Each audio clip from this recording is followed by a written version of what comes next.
శ్రీశ్రవణం ఛానల్‌కి చిన్నారులందరికీ, శ్రోతలందరికీ కూడాను మరొక్కసారి స్వాగతం. దయలేని శ్రీరామచంద్రుడు ఏ విధంగా ఆవిడని వదిలిపెట్టేశారు. నిండు గర్భవతిని అరణ్యాల్లో వదిలిపెట్టడానికి లక్ష్మణుడికి ఆజ్ఞాపించగా, శోకిస్తున్న హృదయంతోటి లక్ష్మణుడు ఆవిడని సరయూ నది దాటించి వాల్మీకి మహర్షి ఆశ్రమం దగ్గర వదులుతూ నిజాన్ని ఆవిడకి చెప్పడం, ఆవిడ తమ అంతిమ వాక్యాల కింద శ్రీరామచంద్రుడికి సందేశాన్ని పంపించడం ఇవన్నీ మనం నిన్న విన్నాం. వినడానికి మనకి చాలా దుఃఖంగా అనిపిస్తుంది. సీతతో పాటు ఆ అడవి అంతా కూడాను ఏడ్చింది అంటూ మనం ఆపుకున్నాం నిన్న. ఈరోజు బోయవాని దెబ్బకు నేలవాడిన పక్షిని చూడగానే ఎవని శోకం శ్లోకంగా పరిణమించిందో ఆ వాల్మీకి మహర్షి అక్కడికొచ్చారు. దర్భలు, సమిధలు తేవడానికి అక్కడికొచ్చారు. సీత ఏడుపు విని ఆవిడ చెంతకు వచ్చాడాయన. ఆవిడ ఏడుపు మాని చూపునడ్డుకుంటున్న కన్నీటిని తుడుచుకొని ఆ మునీంద్రుడికి వందనం చేసింది. ఆవిడలో గర్భచిహ్నాలను చూసిన ఆయన సుపుత్ర ప్రాప్తిరస్తు అని ఆశీర్వచనం ఇచ్చి ఇలా అన్నాడు. ఏవని? వైదేహి, మిథ్యాపవాదంతోటి క్షోభపడి నీ భర్త నిన్ను పరిత్యజించాడని నా యోగ దృష్టితోటి నేను గ్రహించగలిగాను. నీవిప్పుడు దేశాంతరంలో ఉన్న నీ పుట్టిల్లునే చేరుకున్నావు. అందువల్ల నువ్వేమి దుఃఖించొద్దు తల్లీ. రాముడు ముల్లోకాల్లోని కంటకాలను తొలగించిన వాడే, సత్యసంధుడే, ఆత్మశ్లాఘ లేనివాడే అయినా అకారణంగా నీ అనుచితంగా ప్రవర్తించినందుకు నాకతని పైన కోపం కలిగింది. మహాకీర్తిమంతుడైన మీ మామ నాకు మిత్రుడు. మీ తండ్రి జ్ఞానోపదేశంతోటి సజ్జనుల సంసార దుఃఖం తొలగించే మహానుభావుడు. నువ్వు పతివ్రతలలో అగ్రగణ్యురాలివి. ఇక నీ ఎడల నాకు దయ కలగకుండా ఎలా ఉంటుంది చెప్పు తల్లి. తాపసుల సంసర్గం వల్ల వైరం వదిలిన జంతువులు చరించే ఈ తపోవనంలో భయం లేకుండా ఉందిగానిరా. ఇక్కడ సుఖప్రసవం కాగానే నీ బిడ్డలకు జాతక కర్మాది సంస్కారాలను నేను జరిపిస్తాను. ఈ తామస నది పాపహరిణి. దీని గట్టున పర్ణశాలలు చాలా ఉన్నాయి. ఆ నదిలో స్నానం చేసి ఇసుక తెన్న మీద ఇష్టదేవతలకు పూజలు నిర్వర్తించు. అందువల్ల నీకు మనశ్శాంతి కలుగుతుంది. కాలప్రాప్తులైన పూలు, పళ్ళు, పూజాయోగ్యమైన దున్నకనే పండే ధాన్య విశేషాలు తెచ్చి నీకు అందిస్తూ ఇక్కడ మునికన్యలు ఉదారమైన మాటలతోటి నీ దుఃఖాన్ని తొలగించి నిన్ను వినోదింపచేస్తారు. నువ్వు మోయడానికి వీలైన కడవలతోటి ఈ ఆశ్రమంలోని లేత చెట్లు చూసి పెంచుతూ బిడ్డలు కలగక ముందు నిజంగా శిశుప్రీతిని నువ్వు పొందుతావు అంటూ ఆవిడని ఆశీర్వదించి, ఆవిడ ఏ విధంగా చేస్తే ఆవిడకి శాంతి కలుగుతుందో నెమ్మదిగా ఉపదేశించి ఆవిడని ఊరుకోబెట్టాట. ఈ విధంగా చెప్పి తన అనుగ్రహాన్ని ప్రదర్శించిన మునిని సీత ఎంతో అభినందించింది.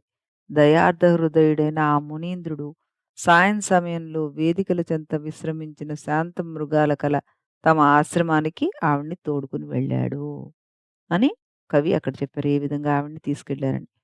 పితరులు అనుభవించగా చివరికి మిగిలిన ఒకే ఒక చంద్రకళను అమావాస్య కాలము ఔషధులకు అందించినట్లుగా శోకదీనమైన సీతను ఆమె రాకకు ప్రీతి నొందిన తాపస స్త్రీలకు వాల్మీకి మహర్షి అప్పగించి చెప్పాట. చక్కగా చూసుకోండరా అని. సపర్యలు పూర్తి కాగానే తాపసాంగనులు సాయంకాలంలో సీత నివసించడానికి ఒక పర్ణశాలని ఏర్పాటు చేశారు. అందులో ఇంగూది తైలంతో వెలిగే దీపం కూడా పెట్టారు. పవిత్రమైన అజినం పరిచి శయ్యను ఏర్పాటు చేశారు. ఆ తపోవనంలో స్నానాది నియమాలు పాటిస్తూ శాస్త్రవిధి ప్రకారం అతిథులను సత్కరిస్తూ నారచీర ధరించినదైన సీత పతి యొక్క సంతతి విచ్ఛిన్నం కాకుండా ఉండడానికి కందమూలాలతోటి తన శరీరాన్ని నిలబెట్టుకుంది. అక్కడ లక్ష్మణుడు ఇప్పటికైనా ప్రభువు పశ్చాత్తాపం కలిగి ఉంటాడా అన్న ఉత్సాహంతోటి ఆదేశం పాటించిన తీరును సీతా విలాపం వరకు అన్నకు వినిపించాడు. అంతా విన్న రాముడు మంచును వర్షించే పుష్యమానపు చంద్రునిలాగా నీరు కార్చాడంతే. జనా అపవాదానికి భయపడి అతడు సీతను గృహం నుండి దూరం చేశాడే కాని తన మనస్సు నుండి మాత్రం దూరం చేయలేదు.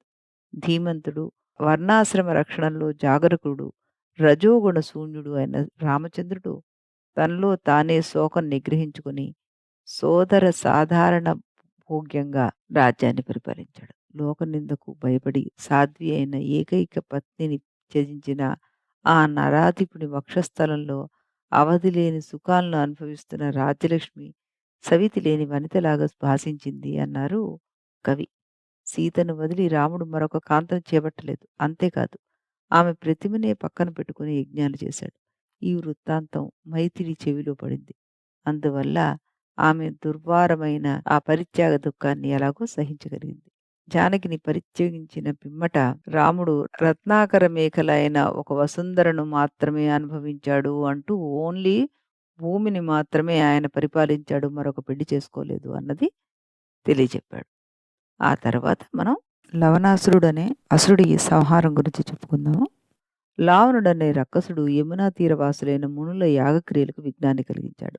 వాడి బాధ భరించలేక వాళ్ళు రక్షణా సమర్థుడైన రాముణ్ణి శరణుజొచ్చారు. రాముడు తమ్ము రక్షించగలడన్న భావంతో వాళ్ళు తమ తేజంతో ఆ దానవుణ్ణి సంహరించకుండా వదిలేశారు.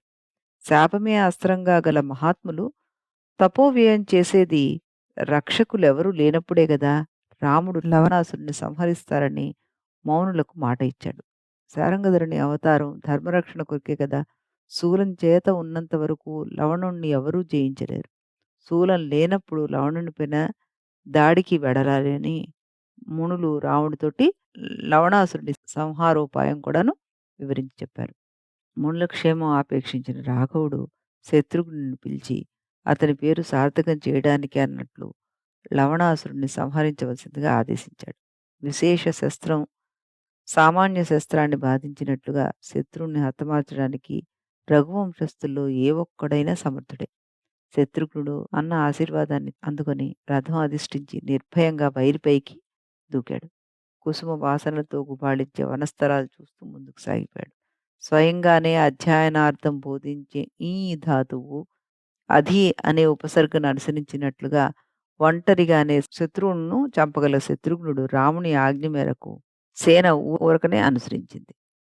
రథం ముందు భాగంలో కూర్చున్న మునులు దారి చూపుతుండగా వారిని అనుసరించి సాగిపోతూ తేజస్వి శ్రేష్ఠుడైన శత్రుఘ్నుడు వాలక్యులను అనుసరించిన సూర్యునిలాగా భాషించాడు. అలా ప్రయాణం చేస్తూ మార్గం మధ్యలో రథశబ్దం విని మెడలు నెక్కించి చూస్తున్న మృగాలతోటి మనోజ్ఞంగా ఉన్న వాల్మీకి తపోవనంలో ఒక రాత్రి విశ్రమించాడు కూడా. అలసిపోయిన గుర్రాలతోటి విశ్రాంతి గైకొన్న ఆ రాకుమారుణ్ణి వాల్మీకి మునీంద్రుడు తపఃప్రభావంతో సిద్ధించిన విశేష మర్యాదలతోటి సత్కరించాడు. ఆ రాత్రి అక్కడ గర్భిణీ అయిన సీత సమగ్రమైన కోసుదండాలను వసుధ ప్రసవించినట్లుగా 2 పుత్రులను ప్రసవించింది.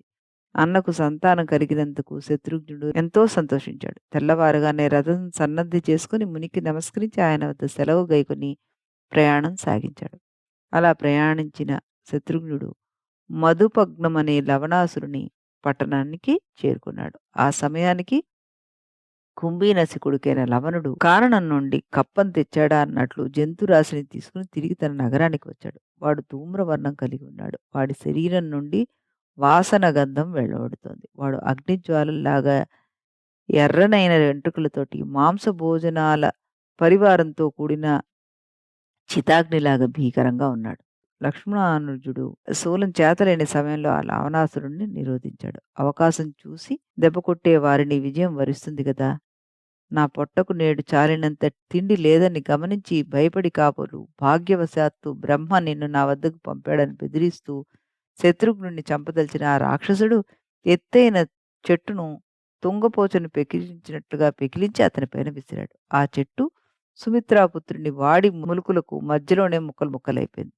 దాని పుప్పొడి మాత్రం అతని గాత్రానికి సోకింది. కానీ చెట్టు తాకలేదు. వృక్షప్రయోగం వ్యర్థం కావడంతోటి ఆగ్రుడైన లవణుడు వేరుపడిన యముని పిడికిల్లో ఉన్న ఒక పెద్ద బండను ప్రత్యర్థిపైన ప్రయోగించాడు. శత్రుఘ్నుడు ఐంద్రవాస్త్రం ప్రయోగించి దాన్ని ఇసుక రేణువులాగా చేసేశాడు. ఆ తర్వాత తాటి చెట్టు గల కొండలాగా కుడి భుజం పైకి లేపి రాత్రించరుడు అంటే ఆ రాక్షసుడు శత్రుఘ్నుడి పైకి ఉరికేట. సౌమిత్రి వానిపైకి వైష్ణవ బాణం సంధించి వదిలేశాడు. ఆ బాణం హృదయాన్ని భేదించి లవణాసురుడు నేలను కూల్చేసింది. వాడలా కూలినప్పుడు భూమి కంపించిపోయింది. ఆశ్రమవాసులకు కంపం మాత్రం తొలగిపోయింది. అలా పడిపోయిన దానవుని శరీరంపై గద్దలు మొదలైన పక్షులు వాలే. అతని పడగొట్టిన శత్రువు తలపై అదే సమయంలో దివి నుండి కుసుమ వృష్టి కురిసింది. ఈ రీతిగా లవణాసురుడని వధించిన ఆ మహావీరుడు మహాబలవంతుడు ఇంద్రజిత్తుని హతమార్చి ప్రశస్తి పొందినవాడు అయిన లక్ష్మణునికి తగిన సోదరుడు అని అనిపించుకున్నాడు. కృతార్థులైన తపోధనులు శత్రుఘ్నుణ్ణి ఎంతగానో స్తుతించారు. పరాక్రమంతో ఉన్నతమైన వాళ్ళ స్తుతుల వల్ల శిరస్సు లజ్జ చేత అవనతమై శోభిల్లింది అంటూ చక్కగా కవి ఇక్కడికి వర్ణించారనమాట. రేపు మనం మిగతా కథను తెలుసుకుందాం. అంతవరకు సెలవు.